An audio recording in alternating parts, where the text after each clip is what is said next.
Hi guys, follow me on Instagram to never ever miss any of my crazy updates. Hi guys and welcome to another vlog. I am driving this. This is of course a Mercedes W123. This is from 1984. Straight away let's open the engine bay, and that is hydraulic struts for you guys. That is the engine of this car, and it seems to be in pristine condition considering this car is way older than me. I feel so young today. Anyways, let's put this down right away, and let me tell you, this car looks iconic. I love the lights. They're so big. That's what she said. That's what she said. That's what she said. Okay, brands used to do big lights back in the days. Now they're just doing bigger grills for reasons best known to them. For the American markets, the light are a little different because of weird rules in America as far as headlights go. Now there's a round light inside and there's another round light inside. An orange colored indicator. Bumper has this sort of a treatment to protect other cars. I believe there's a towing hook up front, leaking coolant at the moment, and the grille is nice. The Mercedes logo up front looks beautiful. Chrome treatment as well. Someone actually designed this car with a ruler and a scale, and scale and ruler happens to be the same thing, you fool. Anyways, you see this chrome line running all the way from the indicator till the back. Like, the design treatment is so nice, subtle and iconic, and I'm going to use a lot of iconic in this whole vlog. I'm out of dictionary. I need a dictionary. If you want to donate a dictionary, you can send it to Motorbeam Digital Private Limited. Okay, let's forget all that. Now the front tire size happens to be 195/70/14, and the rear tire size happens to be the 195/70/14 as well. But I love the design of the wheels. They look so nice, and you know, just make them bigger and you'll get the wheels of the Mercedes Maybach S650 V12. The rear tire size also happens to be the same, in spite of this being a rear wheel drive car, because it doesn't make so much torque that it needs bigger wheels like in the case of modern cars, especially the Mercedes E63 AMG, which is actually linked to this car in certain ways. Now this is where you actually fill your fuel, and cars back in the day was so simple, clutter free and easy to drive as well. Why easy to drive? You don't have to worry about power sliding to hell. Anyways, this is the light. Again, everything is so square. There was no concept of, you know, circular things. Everything was sort of boxy, but boxy also looks nice. There's the antenna. Actually, there's the antenna. That is the exhaust. That antenna looks similar to Motorbeam's project car, which actually comes out when you turn on the vehicle. It says 300D here. Now this could have been 300CD, it could be TD, it could be a lot of things, because this is how actually Mercedes did the nomenclature of this car. So CD was, I think, for the coupe version, and it had a long wheelbase version. Long wheelbase version, I think, was known as the V123, and the Indian E-Class is also known as the V whatever. Now from the rear, it looks simple. It says Benz Mafia, and let's open the boot of the vehicle. Meanwhile, the exhaust is not fake. The exhaust is not fake. So Mercedes-Benz did not do fake exhaust. Warning triangle when you open the tailgate, so that everyone knows that you open it for a reason. Now the boot is actually big enough. You can stuff in a lot of things. Spare wheel isn't an alloy, but it's a full-size spare wheel. Well. Those were the days when cost cutting wasn't invented, thankfully. So a lot of chrome treatment. Car looks really nice. The stance is beautiful. Pull out type door handles. When you open the door, you know something has opened for sure. And there's good amount of space, but what they've done, they've put a sofa at the back. Yes, they have put, oh my god, I was not kidding. This is actually a sofa. It's so soft. My butt sinked into this. That's how comfortable it is. Good amount of knee room. Legroom is also decent. Headroom is a little bit of an issue with my hair almost touching, but if I get rid of my spikes, then that won't be a problem. There's a handle to hold on to on both the sides, and the cabin is so wide, 3 people can comfortably sit in here. Unfortunately, the transmission tunnel will not let the center passenger sit in. That's a Mercedes thought that, hey, let's give a center armrest, which takes all the effort on earth to open or actually retract. Actually, it retracts from here. So that was a fault of mine not knowing this. I'm so stupid. Cut this and edit. People will say you don't even know anything about the Mercedes W123 E-Class. What is wrong with you? Firstly, it's not called an E-Class. And there are no adjustable headrests at the rear. Heck, there is no headrest at the rear. Heck, there is no heads required for rear passengers. No, that's not the case. The parcel shelf area is big enough. The car actually looks massive somehow. And I love this subtle treatment there. Mercedes logo. Like you can see it here as well. Now, I think this happens to be the ashtray. Yeah, there is the ashtray. Obviously gets power windows. Mercedes cars used to get features before any other car. Scooped out seat back, magazine holders as well.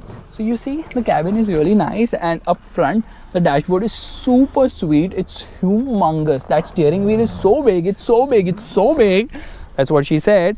Anyways, when you close the door, you know the door is closed. Now I'm in Hyderabad. When I close the door, I know it in Mumbai that the door has closed. That is how it happens. But this door will not close unless and until you apply effort. So that's how it closes. No keyless entry, no push button start. What is all that? This is actually the handbrake of the car. Now I've engaged it. Seat can be adjusted. Yes, it can be adjusted. Adjustable seat, you can move it ahead, you can move it behind, you can do whatever you feel like. And there you get a clutch, which means that you can actually drop a gear and not disappear. So headlight control is very similar, actually very similar to modern cars, and the seats are extremely comfortable. Again, they've put a sofa. What's with sofas everywhere? And straight away I'm going to do the horn test. So the horn is not going to work, unfortunately. Now there's some very interesting bits inside the vehicle. Oh my god, the black seats have heated up.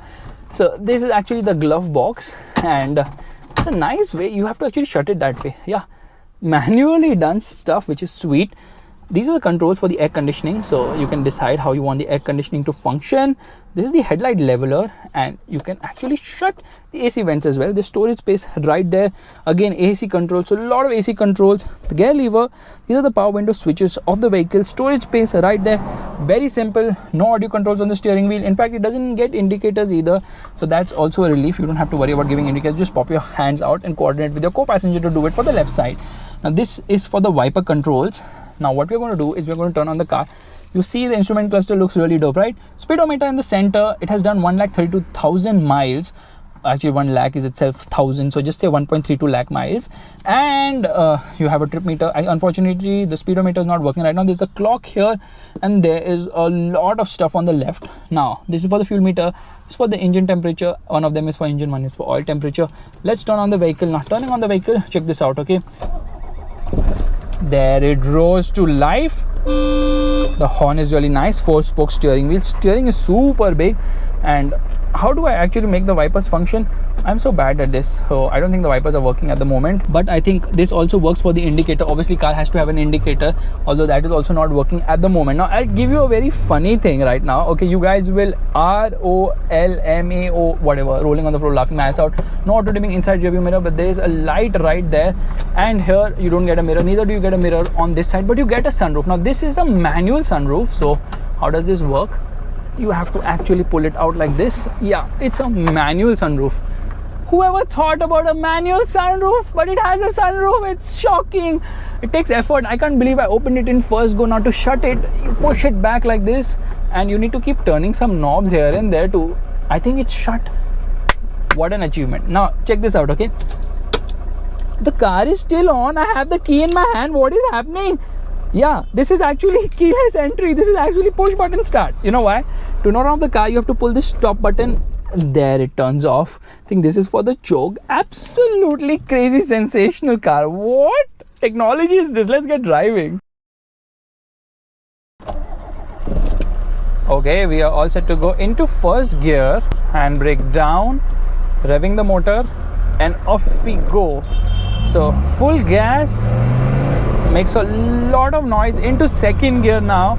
Little bit of jerk because I'm not really used to driving old school Mercedes. Now we are into third gear, and as you can see, the speedometer is marked only till 100, but mind you, that is 100 miles per hour, which means that the top speed happens to 160 kilometers per hour. Performance is actually quite slick for a car which is 35 years old. Now the W123 was actually launched in 1975 and was on sale till 1986, January 1986. So the production life cycle was around slightly more than 10 years, and it actually was known as the indestructible Mercedes because it's extremely reliable, over-engineered, very durable, and keeps going on and on and on. So right now we are in fourth gear because it has a 4-speed gearbox. There have been multiple versions of this car. With every update, Mercedes used to call it a new series. That's right. So when the first facelift came, it was known as Series 1, Series 2, Series 3. So I believe there were a total of 3 facelifts for this vehicle, and the feel of driving this Mercedes is just iconic because you can see the Mercedes logo, which by the way is now kind of banned, the pop-out one, because you know it's not really safe for pedestrians as such. Around the corners there's some amount of roll obviously, but then you're not doing too many speeds, so you won't worry at all. Steering steering has a different sort of feel altogether. It is a power steering. It feels really light at low speeds, but around the corner somehow it weighs up brilliantly well, and way up it does, because it just inspires you to drive without worrying at all. But the steering is obnoxiously big. It's super duper size, the steering. I mean, this steering is like the Maharaja Thal of Thalis, because it is that big in terms of size. Braking performance isn't that great. Now let's come to the engine. Okay, there were obviously a lot of petrol engines on offer. There were diesels as well. Now this happens to be the top of the line diesel, because this is the 300D, which was powered by a 3-liter diesel. Now this happens to be a 5-cylinder, and I think it produces between 80 to 88 horsepower, while the torque output was 172 Newton meters. But then Mercedes actually gave it a turbocharger as well. Now the turbocharger made this the first passenger diesel car in the world, and in spite of that, it was the most reliable diesel car in the world. Yeah, it was actually supremely reliable. This car would go up to 10 lakh kilometers with just minor updates, or rather minor maintenance, nothing massive, no engine overhaul required. That is the level of reliability on offer from this Mercedes car, and off we go. Yeah, NVH levels are not that great. You can hear a lot inside the cabin. The clutch is not really light. I think the clutch is kind of gone on this particular car, and the gearbox isn't the most smoothest of shifting, because you have to push it into its place. However, in terms of ride quality, this is absolutely brilliant. It rides super smoothly, super nicely, and the ride quality is just out of the world, I would say, because obviously it runs on higher profile rubber. Turning radius is on the higher side, but once you get used to this Mercedes, well, you're going to love it. In fact, the clock in the instrument cluster reminds me of the E-Class. Yeah, this was actually the predecessor of the E-Class, because Mercedes was naming it W123, W116, and these are actually the code names which they are using now, which was earlier the name of the car as such. So this was the predecessor of the Mercedes E-Class. Meanwhile, the predecessor of the S-Class was the W116. And as you can see, there's a lot of E-Class in here, especially that clock is super cool as well. Even the the whole feel of the car is so amazing. This car feels so good to drive. There was a 4-speed automatic as well, and then when they updated it, then it got a 5-speed manual too. So 4 speeds is a bit less, I would say. High speed stability is decent enough. Well, it goes from 0 to 100 kilometers per hour in more than 20 seconds, which makes it quite slow. However, top speed was around 150 kilometers per hour, but in those days it was fast enough. Now this is not really a fast car as such, and the diesel engines were known to be more sluggish because no turbocharger. But with the turbocharger, it shaved off 5 seconds from 0 to 100 kilometers per hour. That's how fast it was, but not for the European market, because somehow the power and torque output did not really differ as such in the European market. But in the American market, the power and torque output actually went up by almost 50% with a turbo. So that car was obviously more spritey. Now I was telling you about this car being supremely reliable. After doing 10 lakh kilometers, and when people think, okay, now it's enough, now we should stop driving the car, they used to actually ship off the car to underdeveloped countries like Africa, for instance, where it was used further for its ride quality alone, because there are a lot of bad roads there. Now we are again at the same sort of a turn, and as I get on the gas, I bury the throttle. There is no urgency. Everything is super duper linear. There is no tachometer on offer either. And I know all of you guys are waiting for left foot on the brake. So here we are going to go. Let's apply brakes. Yeah, you can't stand on the brakes because the nose feels a bit heavy. Now, obviously, I think Mercedes did not envision it to be a diesel at any point of time. But, it seems to be engineered for a petrol powertrain. Here we are into first gear. I'm going to shut up so you can listen. The acceleration from 0 to 100 meters.